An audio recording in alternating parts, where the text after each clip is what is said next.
Assalamualaikum warahmatullahi wabarakatuh dan salam sejahtera kepada Dr. Muhammad Rizwan dan kawan-kawan yang saya rahmati sekalian. Kami dari Kumpulan 2 ingin membentangkan tajuk yang telah diberikan kepada kami, iaitu tajuk pertama. Okey, sebelum kami mulakan pembentangan ini, terlebih dahulu saya ingin memperkenalkan ahli kumpulan. Yang pertama sekali ialah saya, Aminuddin Nordin, sebagai ketua kumpulan.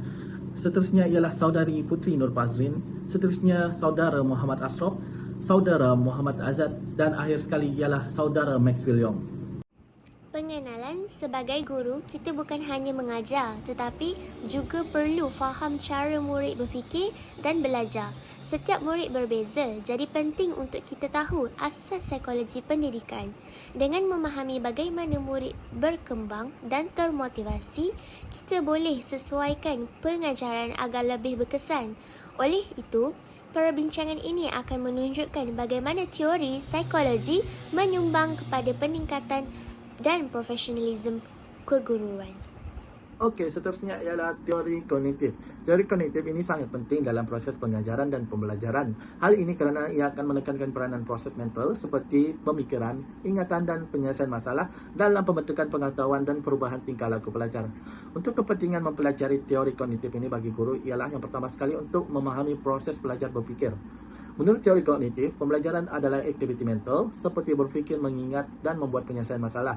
Guru yang mempunyai pemahaman tentang proses ini membolehkan mereka untuk membuat pengajaran yang sesuai untuk merangsang kemampuan kognitif pelajar mereka dengan cara yang terbaik. Yang kedua ialah untuk mengoptimalkan penggunaan pengetahuan yang sedia ada.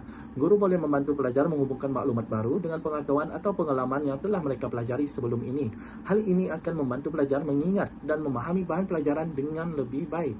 Yang ketiga ialah untuk mendorong pembelajaran aktif dan kreatif. Teori ini memberi inspirasi kepada guru untuk menggunakan kaedah seperti eksperimen secara langsung, penyelesaian masalah dan perbincangan untuk menggalakkan murid mengambil bahagian secara aktif dalam proses pembelajaran. Kaedah ini akan meningkatkan keterlibatan dan daya ingat pelajar. Seterusnya ialah untuk membantu merancang strategi pembelajaran yang efektif. Guru yang memahami teori kognitif mempunyai keupayaan untuk menggunakan pendekatan seperti pembelajaran berbentuk penyelesaian masalah, penggunaan teknologi pendidikan, dan pembelajaran kolaboratif untuk memenuhi keperluan kognitif pelajar mereka. Akhir sekali ialah untuk menyelesaikan pembelajaran mengikut tahap kognitif pelajar. Teori kognitif membantu guru memahami tahap perkembangan kognitif pelajar mereka. Ia akan membolehkan mereka menyelesaikan bahasa, kaedah, dan bahan pembelajaran untuk menjadi lebih mudah dipahami dan diterima oleh pelajar mereka. Baiklah, seterusnya kita pergi kepada teori behaviorisme Robert Edwards Levin 2020. Beliau menyatakan teori ini mempunyai pendekatan utama dalam pembelajaran bahawa tingkah laku manusia dapat dibentuk melalui rangsangan dan tindak balas. Terdapat dua bentuk utama pembelajaran, iaitu pembelajaran secara klasik melalui Ivan Pavlov, iaitu perkaitan antara dua rangsangan. Seterusnya pembelajaran berdasarkan akibat. Bernhard Friedrich Skinner menyatakan bahawa tingkah laku diperkuatkan atau dilemahkan melalui ganjaran ataupun hukuman. Selain itu, Robert juga menyatakan penduguhan positif penting untuk menggalakkan tingkah laku yang diingini, seperti pengulangan dan latihan membantu pembelajaran kemahiran asas. Beliau juga menyatakan bahawa teori ini sangat sesuai untuk pengajaran kemahiran asas dan pengurusan bilik darjah. Namun, teori ini mempunyai keterbatasannya tersendiri dan kurang sesuai untuk menjelaskan proses kognitif dalaman yang kompleks. Baiklah, kepentingan teori ini kepada profesionalisme guru. Yang pertama, membantu guru mengawal tingkah laku pelajar dengan ganjaran dan hukuman untuk tingkah laku yang positif. Bilik darjah lebih teratur dan berdisiplin, ganjaran tingkatkan emosi, sosial dan motivasi murid. Kedua, mewujudkan suasana pembelajaran yang kondusif dengan teknik penduguhan positif seperti pujian, penghargaan dapat mencipta suasana yang harmoni. Tingkatkan minat dan motivasi pelajar, ganjaran bantu kekalkan minat pelajar termasuk dalam pembelajaran dalam talian. Juga ketiga, meningkatkan minat dan motivasi pelajar. Seperti kita tahulah, pujian dan ganjaran tingkatkan semangat pelajar. Pelajar lebih aktif dan terlibat dalam pembelajaran. Minat belajar meningkatkan melalui penduguhan positif inilah. Keempat, menyediakan asas penilaian yang jelas dan objektif. Pembelajaran boleh diperhatikan dan diukur, penilaian lebih tepat dan sistematik. Maklum balas cepat dan membantu penambahbaikan pelajar. Yang terakhir, memudahkan pemberian maklum balas yang cepat dan berkesan. Maklum balas segera bantu betulkan tingkah laku pelajar, percepatkan proses pembelajaran pelajar ataupun penambahbaikan pelajarlah. Tingkatkan motivasi dan prestasi melalui peneguhan yang positif dalam teori ini. Seterusnya saya serahkan kepada pembentang seterusnya. Terima kasih. Seterusnya teori konstruktivisme. Teori konstruktivisme ini ialah proses pembelajaran yang mengatakan pelajar membina pengetahuan sendiri berdasarkan pengalaman mereka dan interaksi dengan persekitar.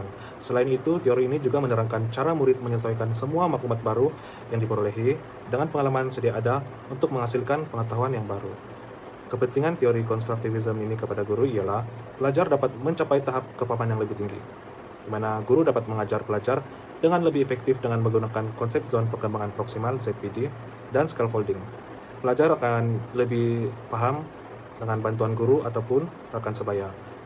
Dan yang kedua, pengajaran dan pembelajaran yang efektif. Guru akan lebih bijak untuk menggunakan kaedah pengajaran yang sesuai dengan tahap keupayaan pelajar ataupun perkembangan kognitif mereka. Jika pengajaran terlalu rumit, pelajar akan keliru dan hilang motivasi. Manakala jika terlalu mudah, pelajar akan bosan dan tidak akan berkembang. Dan yang ketiga pula ialah memperkukuhkan kemahiran profesional guru. Guru akan menggabungkan cara pengajaran dan pembelajaran teori konstruktivisme daripada pandangan kedua tokoh yang berbeza, yaitu Piaget dan Vygotsky. Walaupun kedua-dua tokoh ini mempunyai pendekatan dan fokus yang berbeza, perbezaan tersebut saling melengkapi antara satu sama lain. Oleh itu, integrasi kedua-dua teori ini mampu menghasilkan strategi pengajaran dan pembelajaran yang lebih holistik. Dan yang terakhir ialah menggalakkan kemahiran berpikir aras tinggi, kehebat. Pengaplikasian teori ini mendorong pelajar untuk mengembangkan kemahiran berpikiran kritis dan kritis melalui aktiviti yang mencabar minda dan memerlukan penyelesaian masalah. Pembelajaran berasaskan proyek sangat berkesan dalam aktiviti pembelajaran karena murid dapat membina pengetahuan dari aktiviti. Teori Humanism. Menurut teori ini, peserta didik dianggap sebagai individu yang memiliki kebebasan untuk memilih jalan hidupnya sendiri. Antara kepentingan teori Humanism dalam peningkatan pro guru dalam pendidikan adalah, pertama sekali, pendekatan berpusat kepada pelajar, yaitu ianya mengutamakan pendekatan yang berpusat pada pelajar yang bermaksud pengajaran disesuaikan dengan keperluan, minat, dan kemampuan individu. Kedua, fostering creativity dan kebebasan, yaitu menekankan pentingnya kebebasan berpikir dan creativity. Dalam konteks pendidikan, ia mendorong pengajaran yang lebih fleksibel dan membolehkan pelajar untuk menaruhkan ide-ide mereka sendiri. Ketiga, pendidikan nilai dan etika. Ianya mengajarkan pentingnya nilai, moral, etika, dan hubungan antara manusia yang sehat. Keempat, mendorong pembelajaran yang bermakna, yaitu ianya lebih bermakna dan relevan dengan kehidupan sehari-hari pelajar. Pendekatan ini menekankan pembelajaran yang tidak hanya untuk mendapatkan pengetahuan akademik, tetapi juga memahami diri sendiri dan dunia sekitar mereka. Yang terakhir adalah menanam nilai kemanusiaan dan empati. Teori Humanism memberi penekanan terhadap nilai hormat, tanggung jawab, kasih sayang, dan empati. Akhir sekali, teori yang penting untuk dipelajari ialah teori pembelajaran sosial oleh Bandura yang menyatakan bahawa murid belajar melalui pemerhatian dan peniruan bukan hanya melalui pengalaman sendiri. Dalam kelas, guru menjadi model utama kepada tingkah laku dan sikap guru banyak mempengaruhi murid.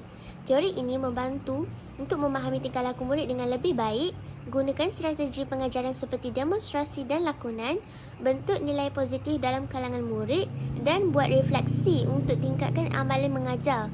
Kesimpulannya, teori ini kuat menyokong pembelajaran, pembentukan sasiah dan profesionalisme guru. Sebagai kesimpulan, guru boleh membantu pelajar mereka mencapai potensi mereka sepenuhnya dan memperoleh pemahaman yang lebih kukuh dengan menggunakan teori kognitif dalam pengajaran mereka.